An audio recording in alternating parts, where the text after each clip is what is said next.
Welcome to my Where 241 Died, which I just beat 4-2 yesterday. Well, not 4-2, 4-1 yesterday, so it's fresh in my mind, and it's like another from beginner to beginner video like the Ferryman one. Watch that.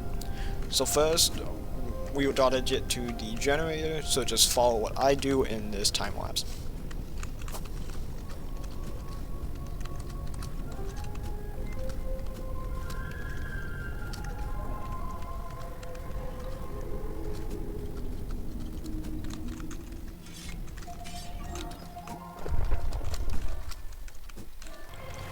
When you're in the wind, make sure you walk towards it, or else you'll be blown off, and you'll either be jumped by a bunch of bounders or just thrown into the void.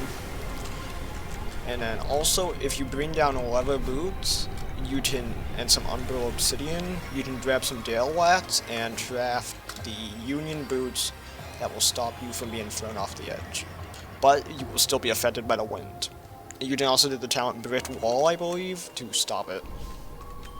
At this thing, I'd say wait for the wind, or else you'll be thrown into that little pit and you'd have to start all over, which isn't fun.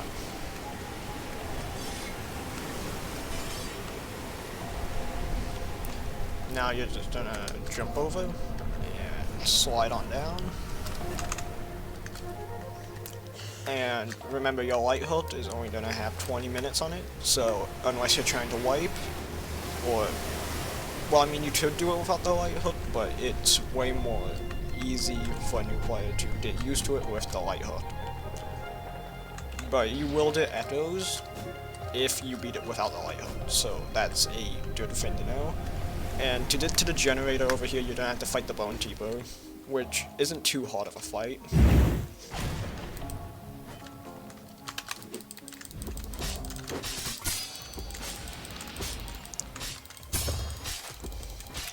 Just focus on parrying, dodging.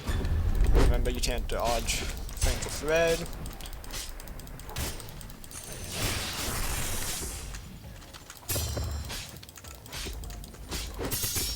Parry that.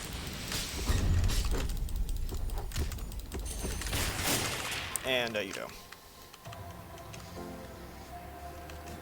So now just head up through here. And be careful here because there is a few holes that you can fall off of. And go ahead and activate the generator. So, I already got the Union hook because I did the Ignition Union Origin, but if you haven't, then what you'd want to do is go down onto the surface and grab the Union hook. One, because it will help you a lot while you're traversing Where 241, and also because it's one of the requirements to get the Deep Shore Fossil, which one is an Ethos Tribe, and two is just a very good item to get, especially on your main weapon you're gonna have for the rest of the game, or the rest of that slot. Now I'd say go up here, and when you're up here, I don't have to worry because I am using the Fisherman Helm, so the parasites won't affect me. But you'd want to run in here, activate that lantern, then run over here, and go down here. Again, with the Union boots, you won't have to worry, but the wind will be a problem, and all of these tarbuntles and the divers will be a problem on the way up. Just try to stay away from them. And if you have to, just hit them off. Or just try to keep them away for as fast. See, does the whole horde come in? Bat them up. Then run for it, and go down the Union hook. This will make it to where no bounders will spawn, which is a nice thing, but the bounders do suck.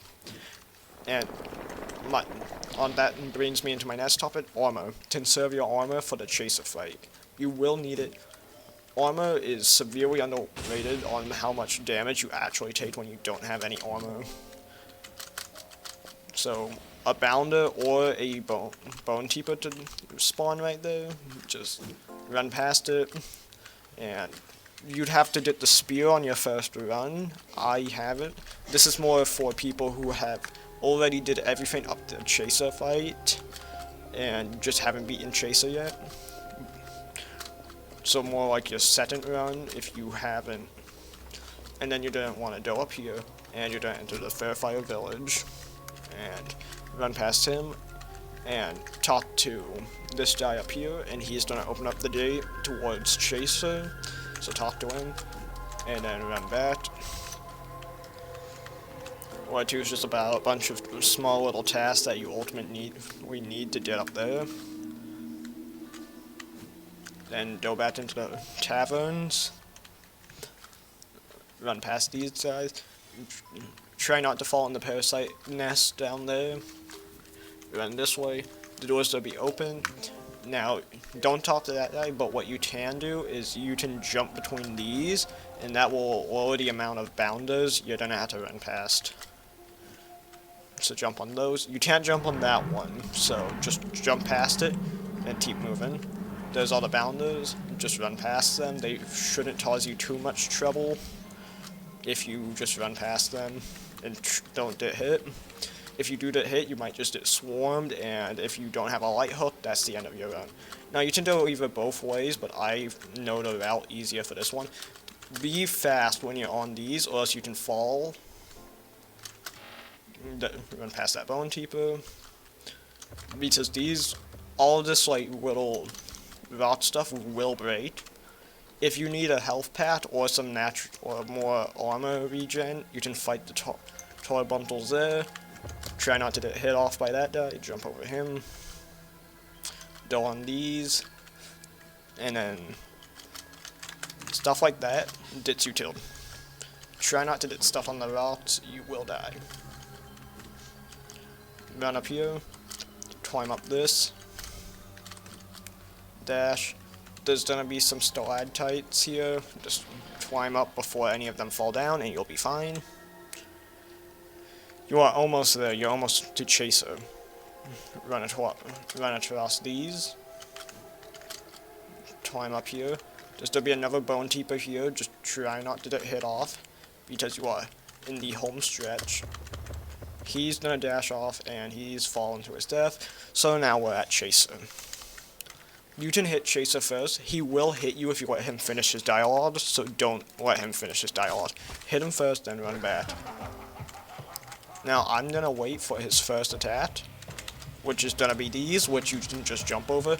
And now you have to break the jaws. You can block those. You can block parry or dodge that. Same with the 3 blood feigns.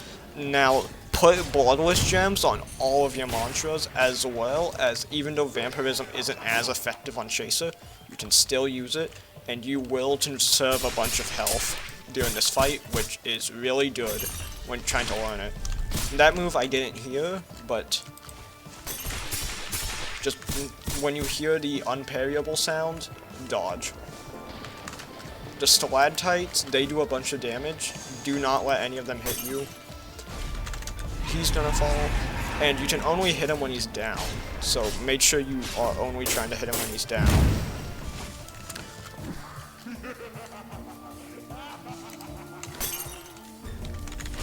Dodge. The upstairs ones are a little bit more annoying. If you don't want to risk climbing upstairs, you can just wait for him to use the stalactites, and sometimes that will just make the jaw break, because the stalactites can break the jaws. Do that, and he should fall. Yep. Keep hitting him. You have to break all the jaws, because with the jaws, he will heal about 1,600 of his HP every time he rises up in the air. So, dodge those. Great. And he's gonna use it again. I missed. Okay, I got hit by that, but it's okay. If you dodge the first one of that, you might get hit by the other one, so just be aware of that.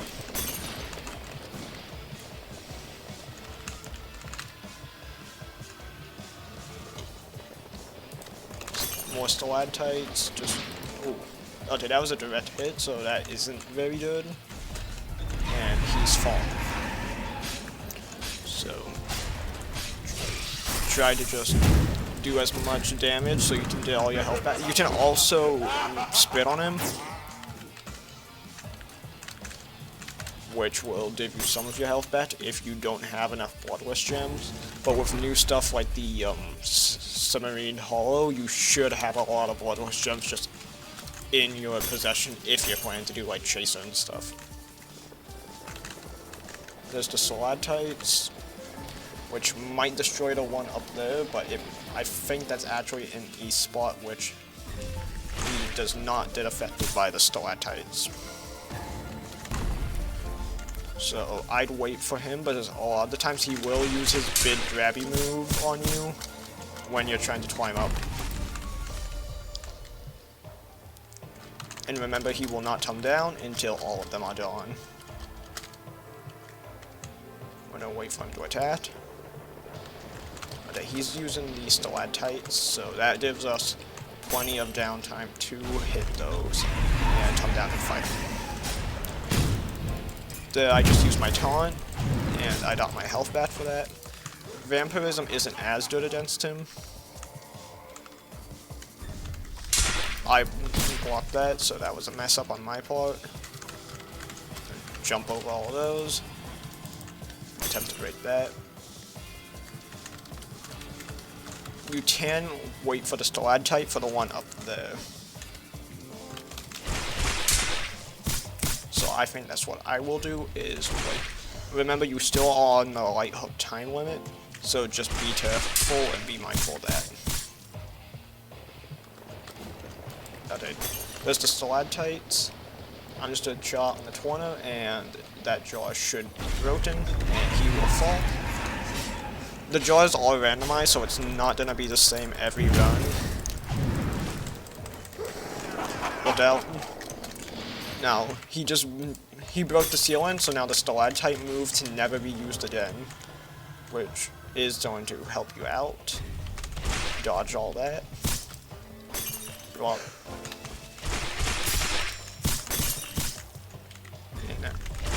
and now all the jaws are broken and he will fall. This is the phase 2. When all the stalactites fall, this is the phase 2.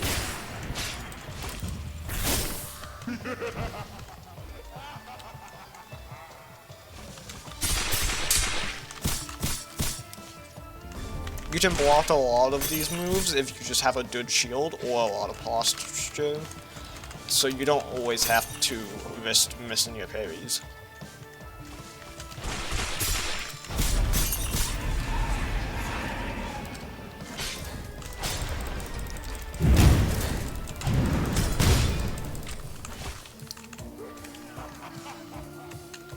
We have just one jaw left.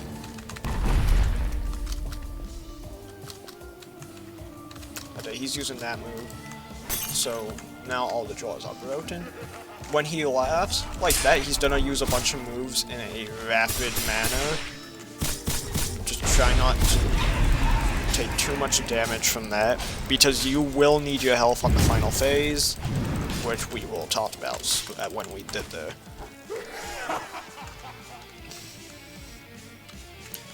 Now that all the things are done, just try to survive all these attacks. And eventually he will fall down after enough moves.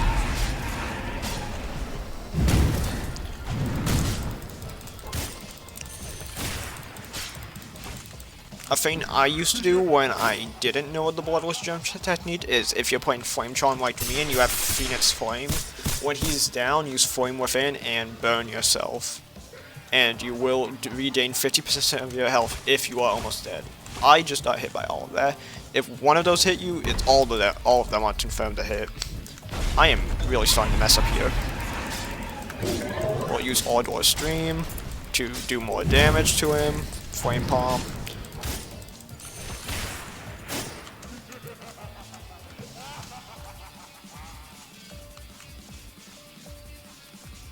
He's trying to use the stalactite move. That's what it means when he does an attack, but nothing happens, is he's trying to use the stalactites, but he can't because they are all knocked down.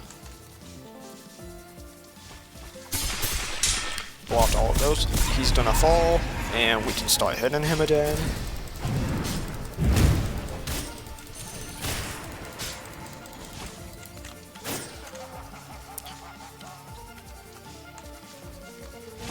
Now, he's gonna do this, and if you have enough health still on you, you don't have...